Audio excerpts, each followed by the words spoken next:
Hello. In previous class, we discussed about prism. Actually, we were discussing about prism. So we discussed what is mean by prism and all other points.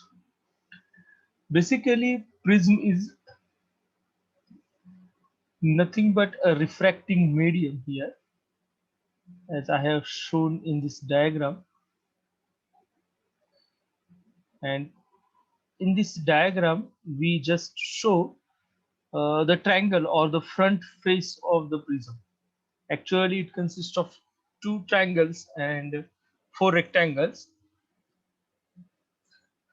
through which a light ray will travel, and while traveling, it will get refracted. We discussed this one. Okay. So, in that case, we discussed, let us assume this is a light ray. एक light ray आपण assume करूया तिथं. This is a light ray.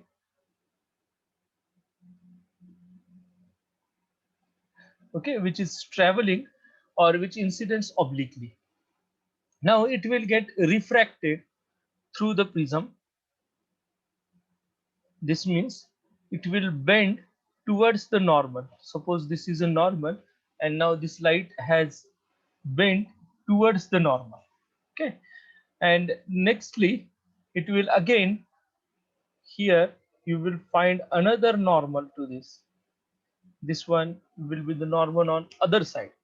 If we name this, let us assume this is A, B, and C, and also this is angle of prism. Let us consider this is A. Here, this light which was traveling, it will get refracted in this way. This light ray will get refracted in this way, and okay, so this is a refracted light ray. So we are discussing three rays: incident ray, refracted ray, and emergent ray. Here, this one, if you see this angle, this is angle of incidence. Let us call this as angle of incidence 1. This is angle of emergence. We will consider this is I2 because we do know the reversibility, म्हणजे reverse path असा असेल. त्यामुळे आता हा जो angle आहे, here this angle becomes R1, और becomes म्हणण्यापेक्षा तो अँगल ऑफ रिफ्रॅक्शन आहे, आणि हा जो असेल तो R2 असेल. We will assume this angle is theta over here, and if we give these names here, P, Q, this one, let us consider this point is R, and if we increase, जर आपण ह्याचा जो path आहे, हा path जर पुढे increase केला, म्हणजे ऍक्च्युअल पाथ जर आपण असा रिप्रेझेंट केला, आणि त्याचबरोबर आपण त्याच्यासोबत डिव्हिएटेड म्हणजे हा पाथ इथं रिप्रेझेंट केला इथं. सो आपण असे पाथ अज्युम केले, आणि तर हा अँगल जो आहे तो अँगल असेल del. Okay, and let us assume this point, हा जो पॉइंट आहे, let us this will be yes. Okay, now this angle over here, this becomes I1 minus R2, and this angle over here, I2 minus R2. Okay, here from this figure we have discussed this already.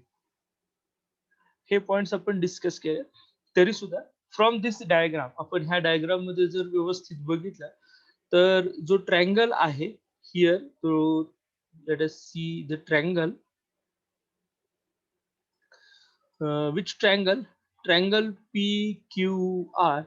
If you see this, then this angle theta plus R1 plus R2 equals to 180 degree. Okay, and if we consider the rectangle here, APQR, in this rectangle, two opposite angles, which are those?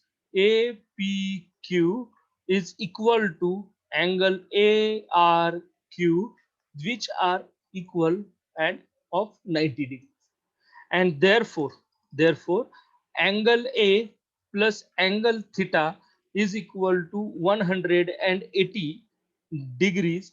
Hence, I can write A plus theta is equal to 180 degree. But let us consider this is equation 1, this is equation 2.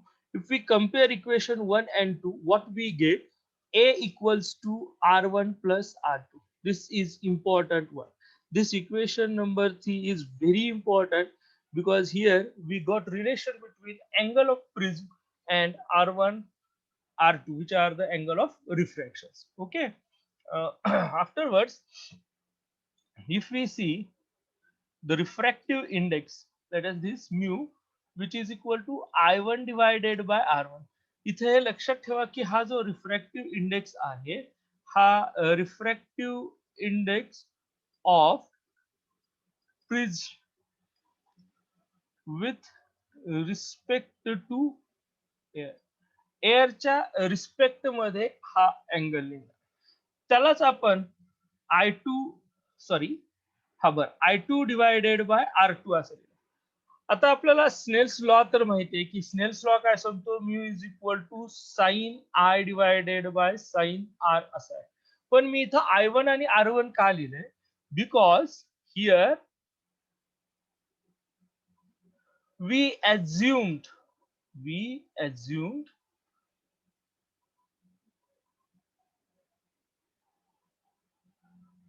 I and R are very small. हे कसे आहेत? हे खूप small angles आहेत आणि ते small असल्यामुळं sine I is approximately equal to I and r sin r is approximately equal to r. And because of this, what I can write, mu r1 is equal to I1 and I2 is equal to mu into R2. हे equation आपल्याला मिळतं. Again here from this diagram, आपल्याला जी ही diagram आहे ह्या डायग्रामचा जर विचार केला तर त्या डायग्राम मध्ये आणखीन काय दिसतं? For triangle, which was the triangle here? Yes, PSR, del is external angle. Del जो आहे तो एक एक्सटर्नल अँगल आहे triangle PSR. So here from this, with what I can write, del equals to I1 minus R1 plus I2 minus R2, and therefore del is equal to I1 plus I2 minus R1 plus R2, which gives I1 plus I2 minus E. This is equation number 4. You can put I2 instead of I2 E. E हा सुद्धा तिथे आपण place करू शकतो. ठीक आहे. मग आता इक्वेशन्स मध्ये जर आपण ह्या व्हॅल्यूज ठेवल्या इथं, देअरफॉर इथं डेलची इक्वेशन काय येईल? Del is equal to mu R1 plus mu 2 नाही, म्यू R2 मायनस ए हे इक्वेशन येतं, which I can write mu into R1 plus R2 minus A, but R1 plus R2 is A, so mu into A minus A. From this I can write del is equal to mu minus 1 times A. This is equation number 5, which is another very important equation. ही दुसरी खूपच महत्वाची equation असणार. Del साठीची ही equation आहे, mu minus 1 ही value तुम्हाला इथं मिळेल. So prism is nothing but a transparent medium through which light travels. Light travel करते आणि प्रिझमचा अँगल जो ए हा अँगल आहे त्याचा यूज करून आपण इथं होणारे डेव्हिएशन फाइंड आउट करू. आणि आपल्याला डेव्हिएशन डेल म्हणजे काय हे ऑलरेडी माहिती आहे. Del is the angle between, हा जो अँगल आहे कुठं आहे? ऍक्च्युअल पाथ आणि जो रिफ्रॅक्टेड पाथ आहे त्याच्यामध्ये. I am using highlighter here. हे बघा, हा आहे त्याचा ऍक्च्युअल पाथ आणि जो फायनल डेव्हिएटेड पाथ आहे तो हा आहे. म्हणजे ह्या दोघांमधला जो इथला अँगल डेल तयार झालेला आहे तो म्हणजे काय असेल, हा अँगल ऑफ डेव्हिएशन असणार. ठीक आहे. तर हा जो पॉइंट आपण जस्ट प्रिव्हियसली डिस्कस केला इथं, त्याच्यामध्ये आपण डेलचे इक्वेशन भेटल्या, ए आणि आर च्या पण इक्वेशन्स आपल्याला मिळाले. ठीक आहे. हे डेलचे इक्वेशन्स झाले. मग जर आता आपण प्रिव्हियस केस मध्ये बघितल्याप्रमाणेच काही पॉइंट्स आपण डिस्कस केले होते. मिनिमम डेव्हिएशन फॉर, हाही पॉइंट आपण डिस्कस केला. फॉर मिनिमम डेव्हिएशन साठी, की डेल्टा मिनिमम ही जी कंडिशन आहे, मिनिमम डेव्हिएशन म्हणजे delta minimum, we find we found I1 is equal to I2 and R1 is equal to R2. ह्या इक्वेशन्स आपल्याला, की I1 आणि I2 च्या व्हॅल्यूज सेम असतील आणि R1 आणि R2 साठीच्या व्हॅल्यू ज्या आहेत त्या सेम असतात. Therefore, we will assume I1 equals to I2 equals to I and R1 equals to R2 equals to for our further calculation or further few equations which we are going to derive. We do know A is equal to R1 plus R2. Del is equal to mu minus 1 times A. हे equations आहे. Del is equal to I plus E minus A. हे equation आहे. E is equal to I2. हे equations आहे. So for minimum deviation, आपल्याला जे minimum deviation आहे, त्या minimum deviation साठी I1, I2 ह्या व्हॅल्यूज इक्वल झालेल्या आहेत. Therefore, del is equal to, I will put del minimum here. Del minimum जो आहे तो आपण कसा ठेवू शकतो? Del minimum is equal to I plus I minus A.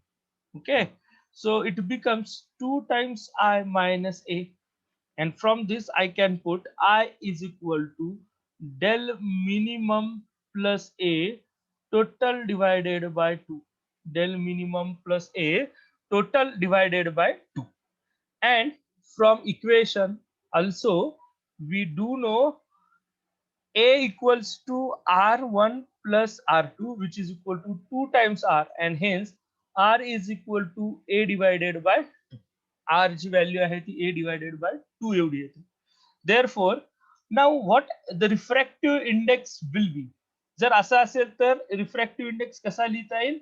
Mu is equal to sin I divided by sin R, which is equal to sin in bracket del minimum plus A divided by 2. Del minimum plus A divided by 2 total divided by sin A divided by 2. Okay, this will be the equation. ही जी आहे ती काय असेल इथं equation असणार. आता ह्या इक्वेशनला पुढे जर कंटिन्यू केला, if del minimum is equal to A, suppose del minimum ची व्हॅल्यू ए एवढी असेल तर काय होईल? Then mu is equal to sin 2 times A divided by 2 divided by sin A by 2, which means sin A divided by sin A by 2 he equation आपल्याला मिळते. sin A by 2 असं denominator.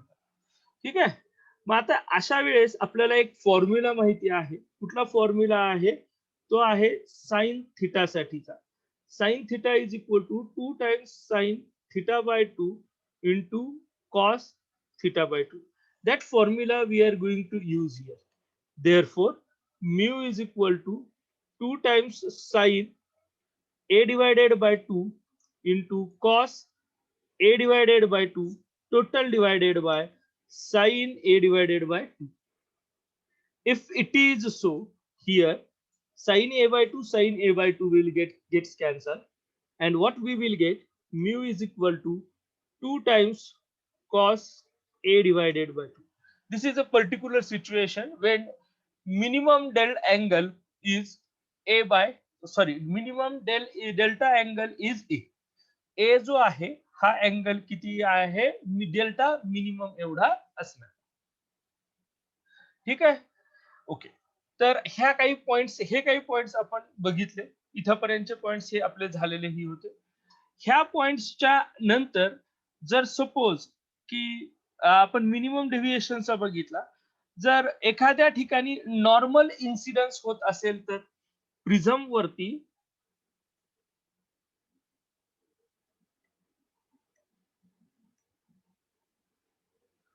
Prism जो आहे त्या prism वरती जर होणारा incidence हा नॉर्मल इन्सिडन्स असेल तर let us consider this is prism.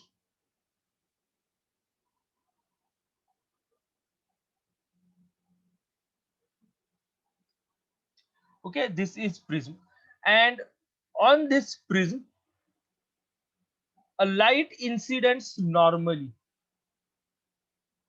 जर लाईट नॉर्मली इन्सिडेंट झाली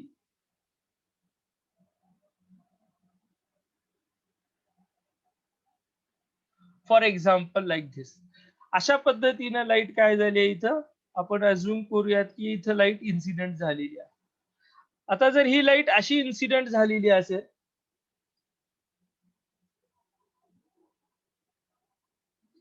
आणि हा जर नॉर्मल असेल तर इथून रिफ्रॅक्ट होताना लाईट कशी रिफ्रॅक्ट होईल, it will move away from the normal. ह्या इथून लाईट जी आहे ती आणखीन नॉर्मलच्या पासून दूर जाईल, कारण rarer medium to sorry denser medium to rarer medium ही लाईट काय करत आहे ट्रॅव्हल करत. Okay. So here if we see this, हा जो अँगल ऑफ इन्सिडन्स आहे I is equal to 0 degree, त्याच्यामुळं हा I1 0 झाला तर I2 सुद्धा काही 0 येणार आहे.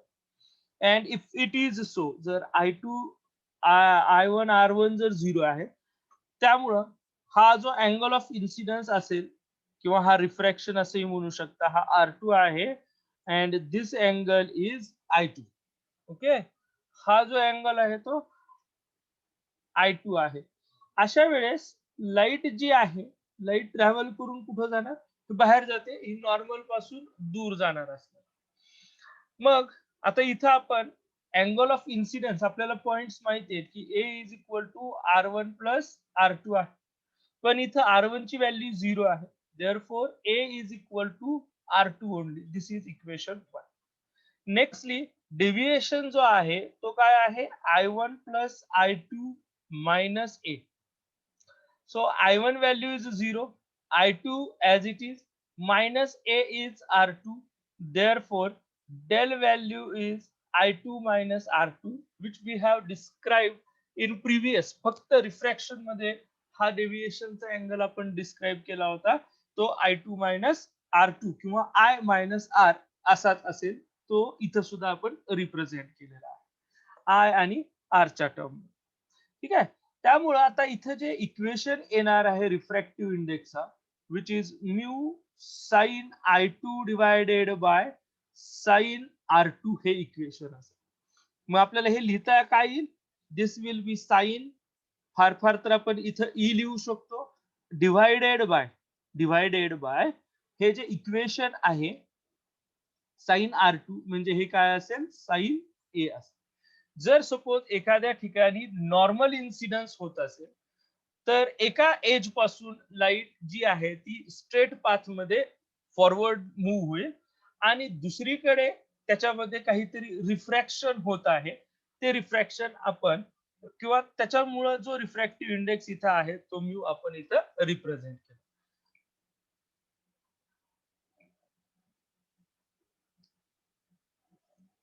Next point we are going to discuss is about grazing incidence. आपण जो पुढचा पॉइंट डिस्कस करणार आहोत तो आहे ग्रेजिंग इन्सिडन्स. आता हा ग्रेजिंग इन्सिडन्स म्हणजे काय, अँगल ऑफ इन्सिडन्स जर 90 डिग्री असेल तर त्याला आपण ग्रेजिंग इन्सिडन्स असं म्हणतो.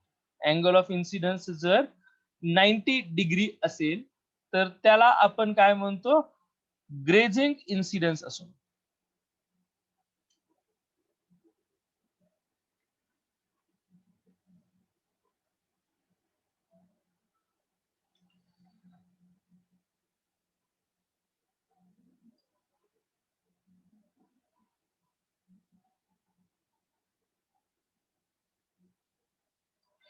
कन्सिडर करा हा एक प्रिझम आहे आणि ह्या प्रिझम वरती एक लाईट जी आहे ती लाईट काय झाली आहे, इन्सिडेंट झालेली आहे. आता हा ग्रेजिंग अँगल ऑफ इन्सिडन्सचा मिनिंग काय, ही लाईट अशा पद्धतीने इन्सिडेंट झाली which is parallel to its one side. We do know, जर अशी सिच्युएशन असेल, जर अँगल ऑफ इन्सिडन्स जो आहे तो 90 डिग्री येत असेल, अँगल ऑफ इन्सिडन्स जर 90 डिग्री येत असेल, तर जो रिफ्रॅक्शनचा अँगल आहे तिथं काहीतरी एक पर्टिक्युलर व्हॅल्यू आहे. आता ह्या पुढे मात्र लाईट रे जी आहे ती तीन डायरेक्शन मध्ये जाऊ शकते. It may be in this direction, ठीक आहे, it may be along this direction,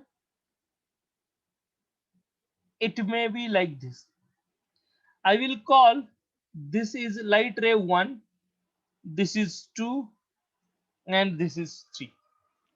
जर आपण अशा पद्धतीचा इन्सिडन्स कन्सिडर केला तर इथं जी 3 नंबरची लाईट आहे ती रिफ्रॅक्ट झालेली आहे. 2 नंबरची जी लाईट आहे तिथं सुद्धा काय आलं, आता बघा मी जसं ग्रेजिंग इन्सिडन्स लिहिलं होतं तिथं काय येतं, ग्रेजिंग इमर्जन्स ही व्हॅल्यू होती. तिथं काय येते, ग्रेजिंग इमर्जन्स असेल. आणि जर पहिल्या पॉइंट साठी किंवा पहिल्या रेचा जर विचार केला then it is TIR. That means light ray 1 is totally internally reflected, किंवा तिथं टोटल इंटरनल रिफ्लेक्शन हा फेनॉमिनॉन अकर झालेला. म्हणजे आपण अझ्युम केलेल्या ज्या कंडिशन्स आहेत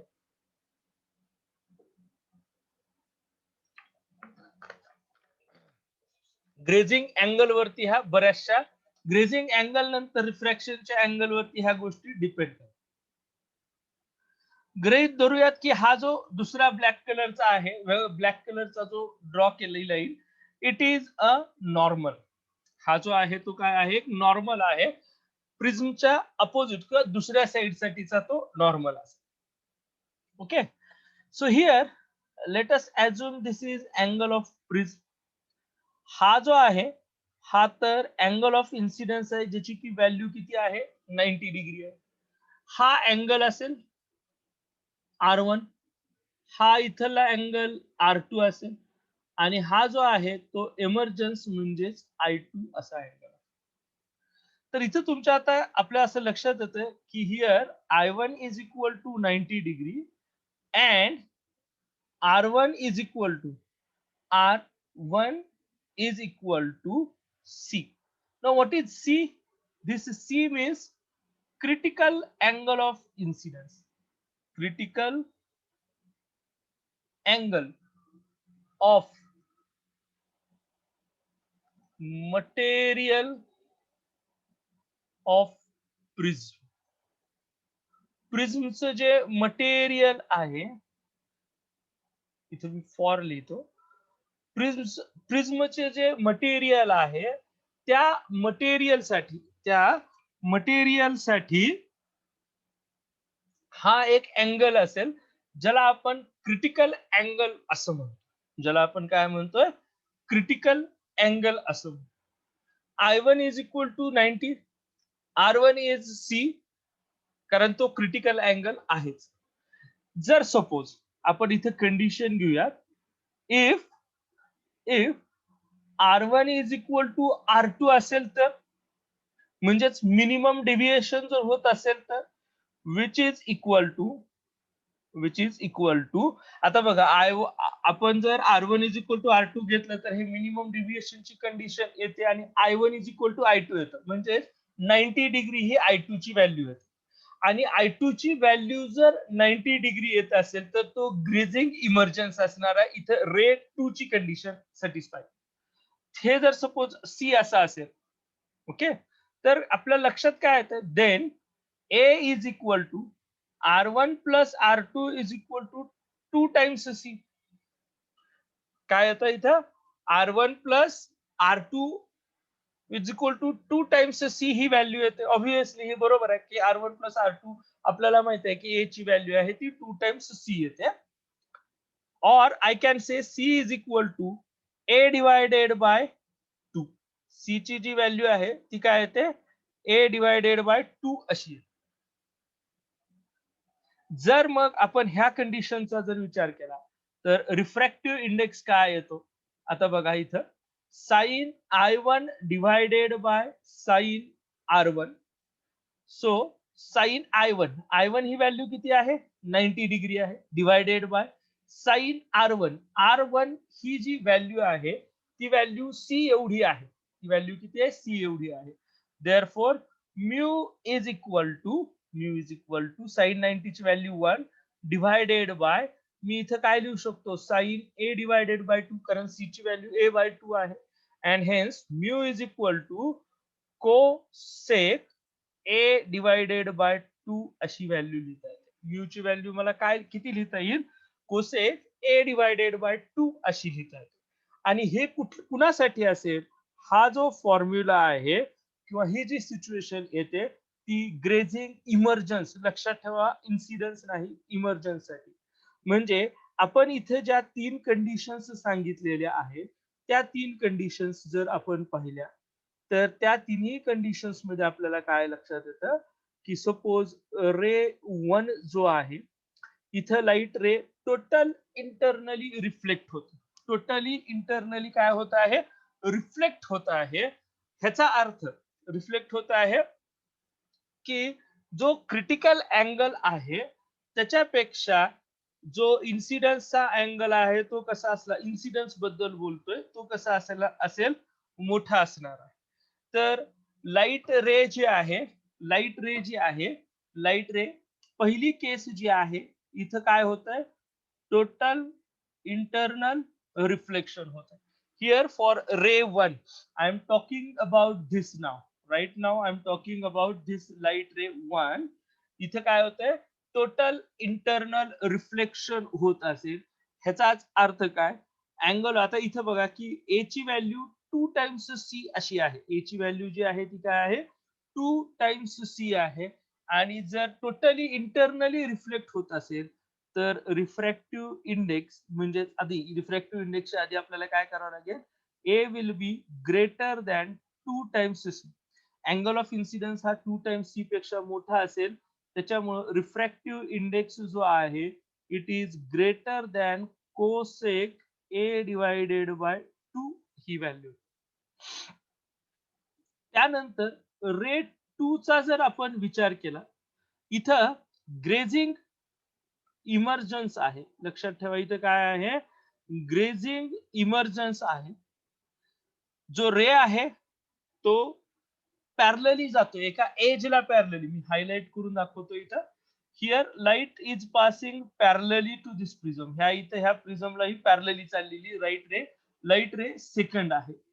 late us see this one. Okay इथं लाईट रे कलर मी त्या पद्धतीने दिलाय अप्रोप्रिएट.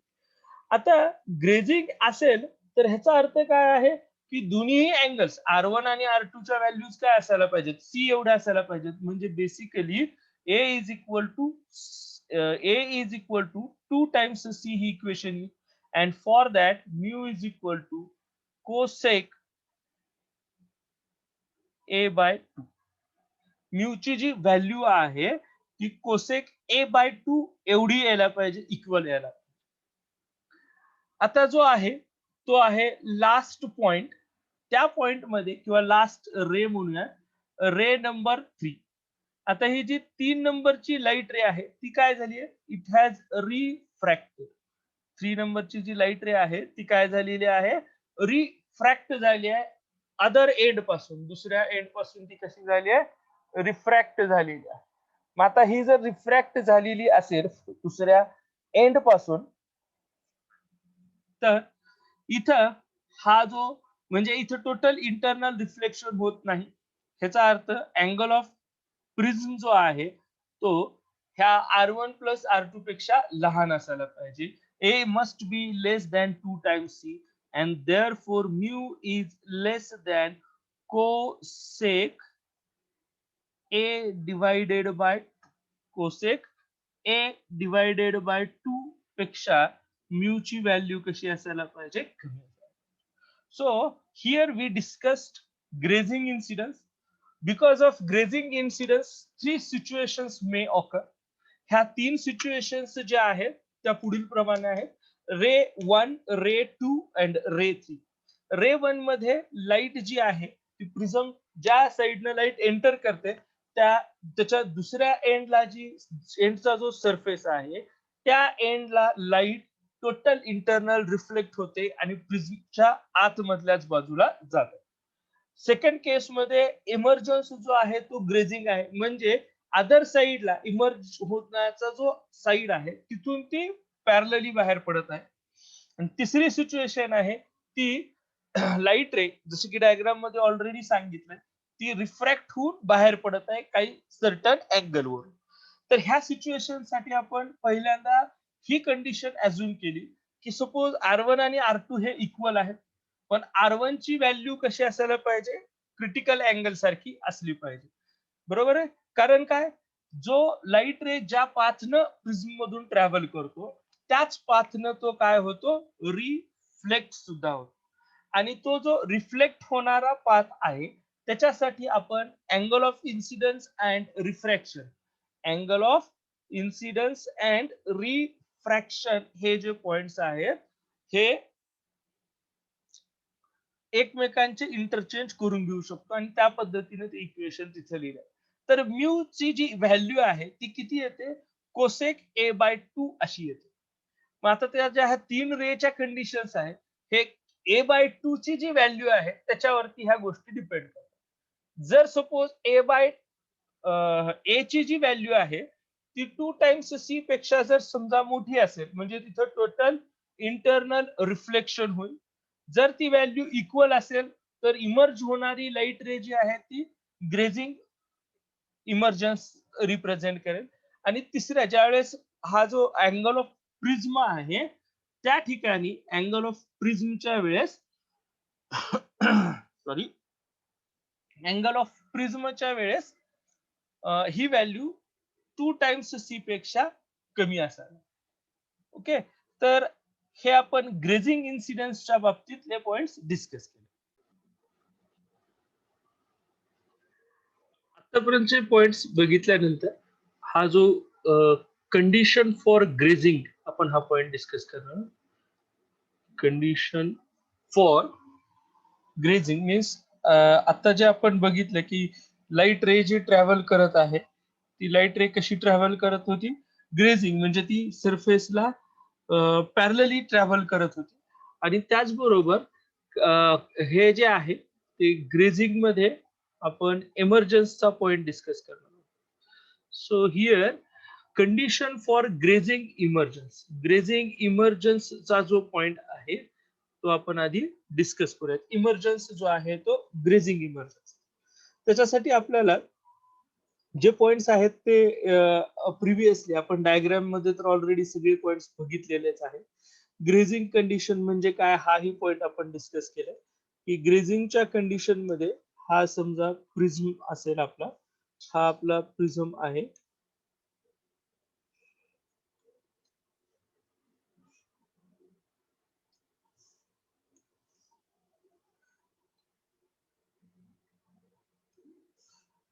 हा प्रिझम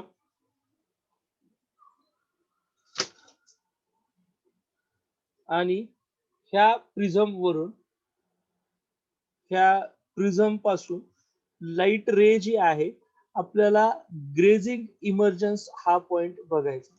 तर इथून ही लाईट रे कशी चाललेली आहे अशी ग्रेझिंग इमर्जन्स बाहेर पडते. तर त्याच्यासाठीच्या काही का कंडिशन्स असे ना ह्या इथं म्हणजे काही काही कंडिशन्स असे ना म्हणजे इन्सिडेंट साठीचा आपण विचार करत नाही. समजा हा एक नॉर्मल आपण ह्या ठिकाणी ड्रॉ केला, हा जो नॉर्मल आहे तो नॉर्मल इथं आहे. तर लाईट रे जी इथं आहे ती ट्रॅव्हल करून आलेली असेल त्या इथं. तर हा जो आहे हा एक अँगल आहे आणि हा अँगल ऑफ इमर्जन्स म्हणूया, त्याला I2 म्हणता येतं आणि त्याची व्हॅल्यू 90 आहे. हा R2 आहे आणि त्याची व्हॅल्यू किती असेल, C एवढी व्हॅल्यू असेल. ह्या इथं R2 ची व्हॅल्यू किती असेल, C एवढी असणार. बरोबर आहे. मग आपल्याला इथं रिफ्रॅक्टिव्ह इंडेक्स जर मेन्शन करायचा झाला, तर रिफ्रॅक्टिव्ह इंडेक्स आपण कसा मेन्शन करू शकतो? Mu is equal to sine I2 divided by sine R2. Therefore, mu is equal to sin 90 divided by sin C ही व्हॅल्यू येते and hence mu is equal to 1 divided by sin C or sin C equals to 1 divided by mu. हे आपल्याला लक्षात असतं. So condition for grazing emergence आहे त्याच्यामध्ये हा फॉर्म्युलाचा use आपण करणार. ठीक आहे. आता ह्या सिच्युएशन मध्ये हे सगळे जे पॉइंट्स आपण डिस्कस केले त्याच्यामध्ये आपण रिफ्रॅक्टिव्ह इंडेक्सचा जर विचार केला, रिफ्रॅक्टिव्ह इंडेक्स, तर आपण दुसऱ्या पद्धतीने असंही लिहू शकतो, mu is equal to sine I divided by sine R. हा I1 आणि हा R1 असेल. आपल्याला हा I1 जो आहे तो मिनिमम पाहिजे आहे. ठीक आहे. Here this I1 is equal to I minimum. ही एक सिच्युएशन आहे की ह्या अँगल एवढा मिनिमम अँगल असेल तरच ग्रेजिंग इमर्जन्स भेटेल, एल्स ग्रेजिंग इमर्जन्स भेटणार नाही. सो I1 हे जे आहे ते अशा पद्धतीने आपण त्याला मिनिमम व्हॅल्यू आहे असं आपण गृहीत धरूया. and R1 is equal to A minus R2. Therefore, R1 is equal to A minus C. बरोबर आहे. A minus C येणार कारण A चा फॉर्म्युला काय आहे? A is equal to R1 plus R2. त्याच्यामुळे R1 is equal to A minus R2. Hence, R2 is equal to A minus C. And therefore, this mu becomes sin I minimum divided by sin R A minus C. Why this minimum? So this is the minimum angle of incidence for which we will get grazing emergence. Okay.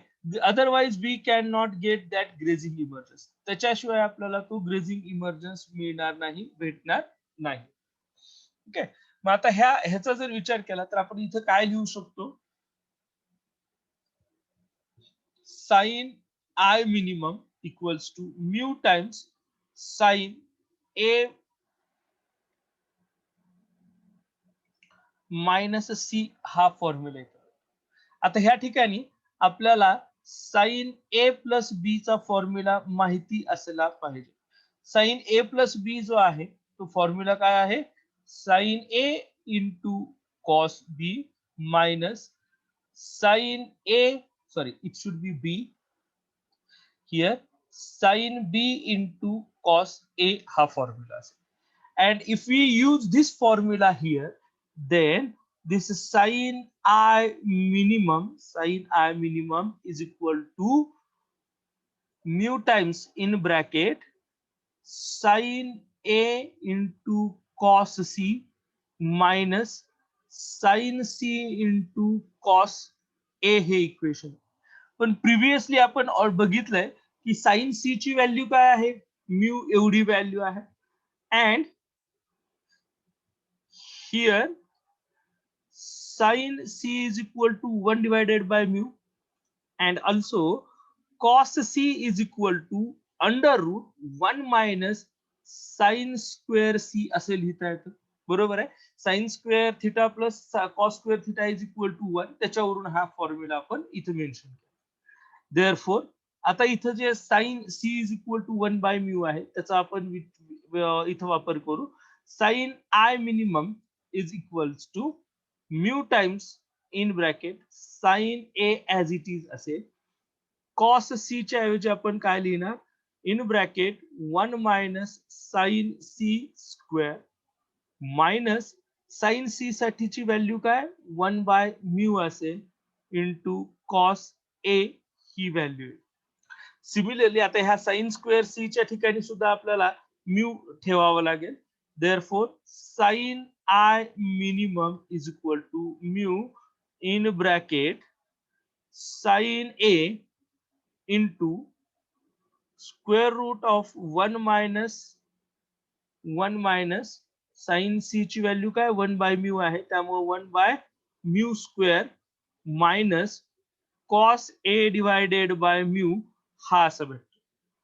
जर आपण ह्याच्यात rearrangement केले तर ही value काय येते sign A, इथे येतं square root of mu minus 1 divided by mu square root म्हणजे mu A minus cos A divided by mu.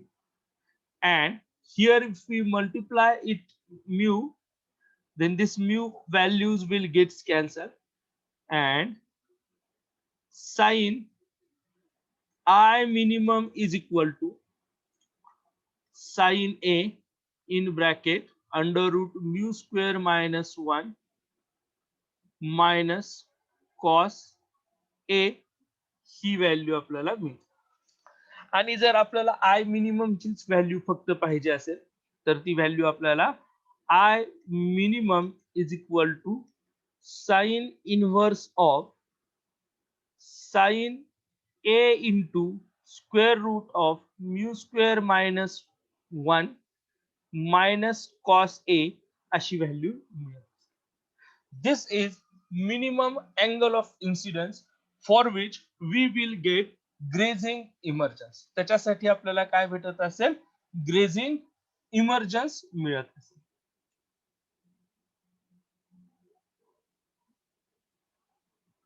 Okay, ठीक आहे.